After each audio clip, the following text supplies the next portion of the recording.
that was me, they wouldn't have been able to contain me in that little circle. I'd have been kissing Michael Strahan. I'd have jumped into the audience.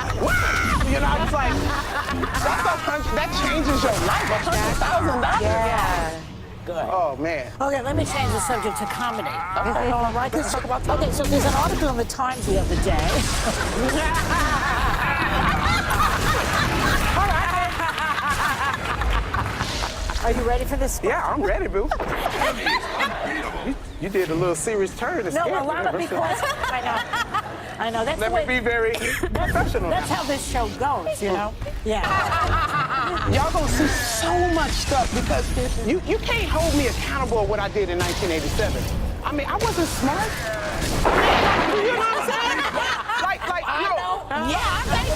Social media, I'm so happy social media wasn't going on in my 20s. Oh, yeah. Because I would be the comeback kid. Y'all would be sitting here going, oh, she's so respectable now. So them going back and pulling, oh, it's just, and plus, you know what? Stop holding comedians to this standard. Stop doing that. That's our job. Our job is to make the ugliest stuff funny. But I'd rather laugh at the situation because laughter brings joy. Laughter brings endorphins.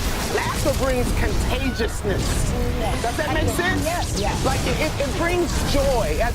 People love me so much because I have an energy of happiness. Right. I want to be happy. I want you to laugh just as much as you. I want everybody to laugh. And the best way, so let comedians do their job, because let me explain something to you. You're not letting comedians do their job, and you're miserable.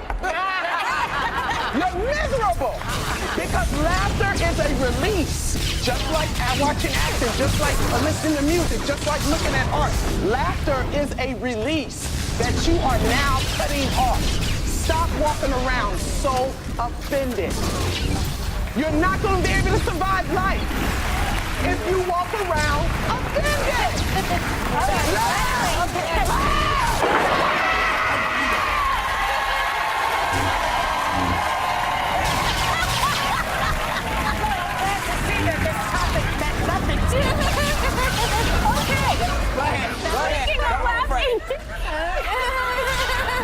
There was a big changing of the guard on SNL last season. Yes.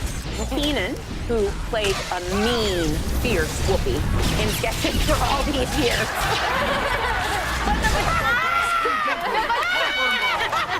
Keenan is so funny! But the baton was passed to you. We have a look right now of a Jurassic Park screen. My favorite day of my life. As part of the 25th anniversary. No! Let me tell you. You know how much I love this woman, right? So when they asked me to be her, I was like, oh my God, I do not. I immediately emailed her and I was like, oh my God, they want me to play you. Oh my, I don't want to do her. She was like, girl, you better go on and do your thing. And I'm gonna tell you right now, I only know how to do one sentence in her voice really well, and they played off of that. Well, let's talk about it. You know what I'm saying? That's the only thing I can do in her voice. But it looks that they've gotten so much better with the hair, I have to say. So good. I was on there.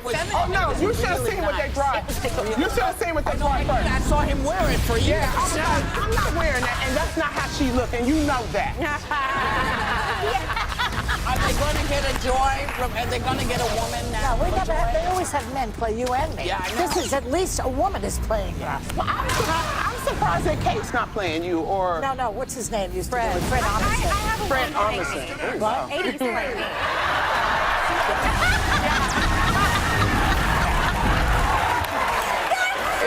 It's really funny though. It's so funny though. That's really funny. Fred is so crazy. I know. Maybe someday a woman will play you. That's my fondest wish. That's so mean. Oh, but they were so funny. That's where. I mean, I'm not offended. It's hilarious. I'm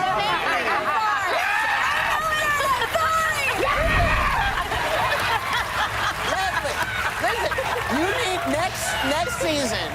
next season, you need to come and do guest host time. Yes, please. Okay? Yeah, We'll do that. We want to say yes to Billy Alden. So our thanks to Leslie Douglas. She's doing stand-up at the Stress Factory in New Brunswick. New Jersey, August 2nd to the 4th. Then the Funny Bone in Hartford, Connecticut, August 10th to the 12th. And check out on our website for her other dates in Tampa, New York, all over the country. We'll be right back. Last night she sat down with a longtime friend, Rabbi Shmuley Boteach, who joins us now in Hot Topics. Rabbi? So, before I get to Roseanne, how many sex partners have you had? You know, I don't understand why, when you have a perfect specimen of masculinity like me, you bring me on after the sex segment. I mean, 5'5", mono-pack, that's what women are looking for today. The number, Rabbi. I have 9 children. I have 9 children, and 8 of them are watching. So, but you know, I've written a lot of books about sexuality, and we've talked about it on your various shows. Special sex, right? So the other part is the uncoded part. I'll keep it close. You believe that if you're just romantically having conversation with somebody, you're cheating on your husband? No, I believe that. Oh my gosh. I believe that lust is critical to marriage. Someone said before that the problem with early engagements is that it's based on lust. The problem with marriage is that it's based on the absence of lust. You're supposed to desire each other always. Yeah. And there are principles by which to keep that lust going and that fire going. Passion is critical. Yeah, I agree. What about monogamy is monotonous? Well, some men believe that Not if you have lust. Some men believe that and the first statement of the Bible is that every human being is created equally in the image of God. And whatever the intent of the tweet, and Roseanne is adamant it was about the Iran nuclear agreement and Valerie Jarrett's policies as opposed to her personality, it makes no difference because the effect was for the public to read about a diminishment of someone else's humanity. So Roseanne did a podcast with me where she sobbed her eyes out, cried and hyperventilated. It was one of the most difficult interviews I've ever done because she was so emotional and so anguished. And even after that, and going through the 4 stages of repentance, acknowledging you made a mistake, publicly confessing it, reaching out to the aggrieved party, which she did with Valerie Jarrett, and finally, undertaking concrete steps, giving, in this case, donations to African-American youth charities, she still was not forgiven. So the question here is forgiveness dead in America? Well, is forgiveness, though, in those tenements not from God rather than your fellow human? Like, you just described something to me that's a spiritual relationship. That is correct. I actually think that Valerie Jarrett, who's a woman of immense grace and dignity, lost the national opportunity on your show 2 days ago by not saying that she forgave, because we're all going to step on landmines in this hyper-partisan environment. You know what? Don't make her the villain. Okay, don't twist it around that she's the villain. Let me be fair. Wait, Rabbi, Roseanne didn't reach out to Valerie personally. She has not done that to this day. And he said she didn't. She has not. Well, Because we did have Valerie on, and I know Valerie pretty well, and I spoke to Valerie. She has not reached out to her directly. What she did say, though, she stayed pretty quiet, actually, over the past few months. Last week, she released a video where she's on Hannity. She says that she believes that Valerie Jarrett is Iranian, which is also not true. I don't know how to reconcile what you're saying and what she has said with what the facts are. All valid points. I agree with Joy. Valerie Jarrett is the aggrieved party. She's a victim. Let's not blame the victim. I'm saying something different, though. All right. Martin Luther King was the greatest American of the 20th century because he restored our country to its founding principles, that we are all equally God's children. Before that...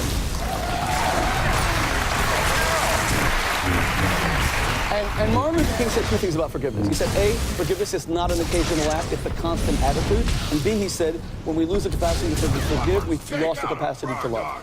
I'm saying that Valerie Jarrett is a national figure who operated at the highest levels of politics, diplomacy. She's an incredibly impressive woman. And there was an opportunity to say, instead of saying, don't watch Roseanne's interview, to say, watch it and see if she's sincere. Watch it and see it if she means it. You're making some good points. In my conversations with Roseanne, she cried, she hyperventilated, and she apologized for 6 weeks. Then she did that outtake, which bothered me. And I told her publicly in a podcast that it bothered me. I said that this does not manifest your true heart. She said, well, Shmuley, it was supposed to be comedy, it was an outtake. I said that it was a mistake. I told her that, and I agree with you, it was a mistake. But at what point, when a woman begs for forgiveness, and in terms of reaching out to Valerie, I reached out to someone who's an intermediary with Valerie, and I think Valerie felt that, you know what, I just want to move on from this. And I understand that. Was Kathy Griffin forgiven by the right wing? I think that we politicize forgiveness, and it's terrible. On both sides. Yeah, absolutely. We're all guilty. Can we show a clip of her? She was on Shannon Hannity's show last night talking about the fallout. The thing that broke my heart the most, I have to say this, is that I have African-American children in my family and in my loved circle. In your immediate family? Yeah, and in